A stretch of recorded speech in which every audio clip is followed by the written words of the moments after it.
La fibra óptica, ¿qué es y cómo funciona? La fibra óptica resulta interesante porque toma un concepto muy antiguo que es la manipulación de la luz, no es otra cosa más que eso, la manipulación controlada de la luz. Si nos remontamos a la historia, los mismos egipcios controlaban la luz por medio de espejos para iluminar dentro de las increíbles pirámides y precursores de la fibra óptica. Hoy la manipulación de la luz está controlada dentro de un cable, con terminaciones especiales y en placas especiales que hacen que la transmisión sea posible y que detallaré a lo largo de este humilde vídeo. Estructura de una fibra óptica. Al ver con detalle cómo está compuesta la fibra óptica, vamos a comprender sus ventajas y desventajas, así también, tendremos una visión global de este medio. Este ejemplo es sobre un cable compuesto de muchas partes, hay que entender que hay muchos tipos de cables que se adaptan a distintas ocasiones, interior, exterior, etc., pero tomé este como referencia porque se pueden ver con detalle qué elementos puede contener un cable. Esto les servirá porque comúnmente en los catálogos de cables de fibra óptica, se especifican de qué están compuestos, por lo tanto, conociendo los componentes y para qué funcionan, podremos elegir al mejor cable para lo que estamos montando. Estructura de una fibra óptica. 1. Elemento central dieléctrico. Este elemento central, que no está disponible en todos los tipos de fibra óptica, es un filamento que no conduce la electricidad, dieléctrico, que ayuda a la consistencia del cable entre otras cosas. 2. Hilo de drenaje de humedad.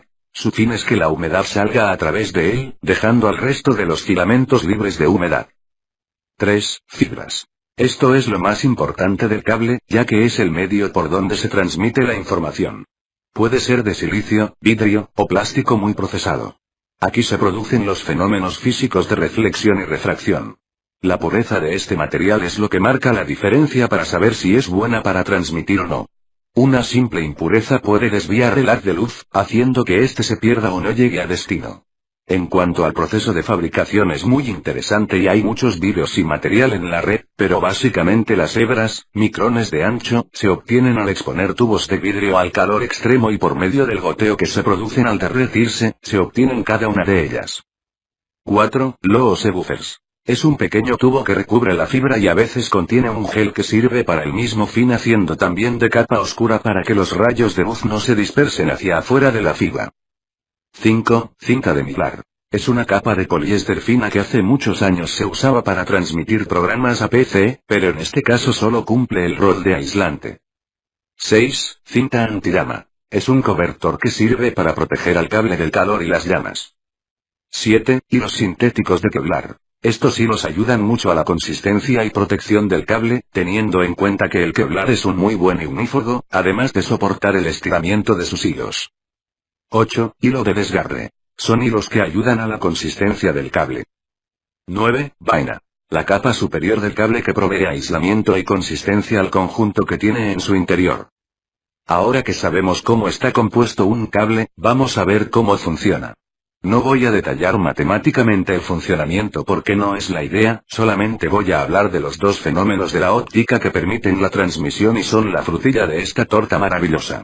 Igualmente en la red hay información de sobra para ampliar sus conocimientos. Los dos principios físicos por los que la fibra funciona son la reflexión y la refracción. Ellos son los culpables de llevar esto adelante. Reflexión de la luz en la fibra óptica. Refracción. Es el cambio de dirección que llevan las ondas cuando pasan de un medio a otro. Sencillamente y para mejor comprensión, esto se experimenta cuando metemos una cuchara en un vaso con agua y pareciera que se desplaza dentro de este. Reflexión. También es el cambio de dirección de la onda, pero hacia el origen. Esto sería lo que sucede cuando nos miramos en el espejo sin la reflexión, no podríamos peinarnos o afeitarnos frente al espejo. Ahora que sabemos cuáles son los principios físicos que ocurren dentro de la fibra óptica, vamos a una figura que detalla estos fenómenos en acción. Ya sabemos cómo funciona, así que vamos a hablar un poco de qué tipos de fibra hay y para qué sirve cada una. Para hacer esto vamos a agruparlas de dos maneras. Una es la fibra monomodo y la otra es multimodo, y este agrupamiento se debe en la forma en que transmiten la luz por dentro de la fibra. Monomodo. Se transmite un solo haz de luz por el interior de la fibra. Tienen un alcance de transmisión de 300 kilómetros en condiciones ideales, siendo la fuente de luz un láser. Multimodo. Se pueden transmitir varios haces de luz por el interior de la fibra.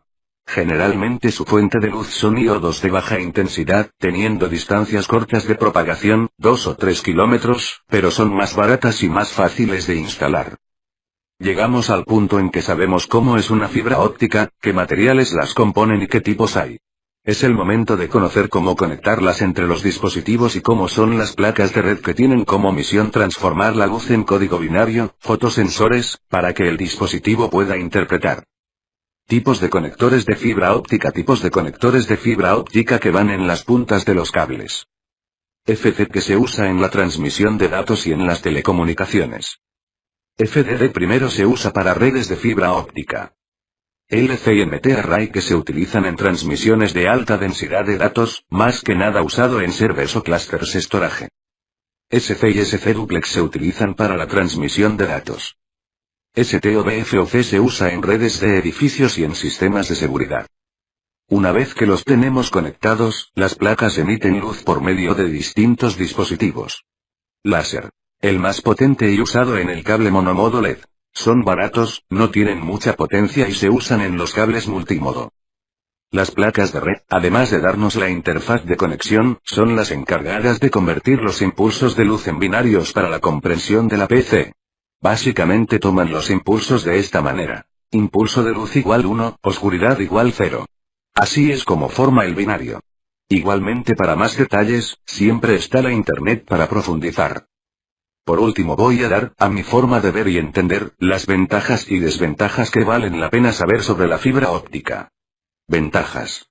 Alto ancho de banda, pruebas dieron casi 1 terabits por segundo, haciendo que la transmisión dependa de la capacidad de procesamiento de emisor-receptor más que del medio, que obviamente es rapidísimo. Multiprotocolo, TCP/IP, SCSI, etc., escalable muy segura ya que no hay manera de acceder a los datos transmitidos sin romper la fibra. El cable es muy liviano y se corroe poco, la señal se pierde muy poco a lo largo del cable. Desventajas. El conjunto de conectores, cable, placas, dispositivos para fibra, etc., son caros para el uso no comercial, por eso se utiliza como backbone donde se debe transmitir un gran volumen de información a grandes velocidades. La fibra es frágil, lo que complica un poco la instalación. Los empalmes entre fibras son complejos, con lo cual a veces hay que contratar una empresa para realizarlo. Siempre se va a necesitar un conversor óptico eléctrico, ya que casi imposible tener toda una red de fibra, haciendo el costo más caro. Creo que ya tenemos un conocimiento amplio sobre qué es, cómo funciona y qué se necesita para usar o no usar la fibra óptica. Creo que ya lo dije varias veces durante el vídeo, pero es que quiero que quede en claro que este tema es muchísimo más amplio. No te olvides suscribirte, darle manito arriba y compartir si te gustó esta información. Me despido hasta otro nuevo vídeo.